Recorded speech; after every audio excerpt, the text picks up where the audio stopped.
আলাইকুম।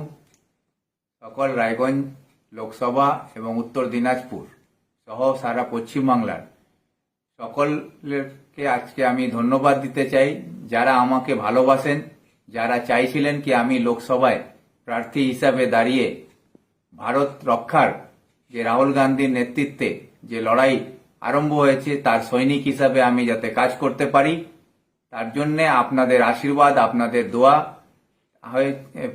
জন্য আজকে আমি কংগ্রেস দলের হয়ে প্রার্থী হিসাবে আমার নাম ঘোষণা হয়েছে। তার জন্য আমি কংগ্রেস পার্টিকে ধন্যবাদ দিই।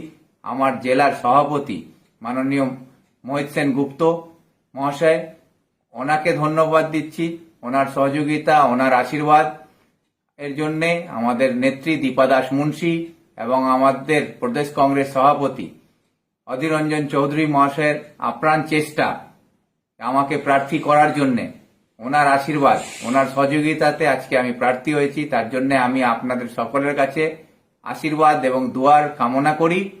ধন্যবাদ। এই বলে আমার সকলের কাছে আবেদন রাখছি কি আপনারা সবাই আগামী 26শে এপ্রিল রায়গঞ্জ লোকসভাতে কংগ্রেস প্রার্থী হিসাবে আমাকে আশীর্বাদ করবেন, দোয়া করবেন, ভোট দেবেন। ধন্যবাদ।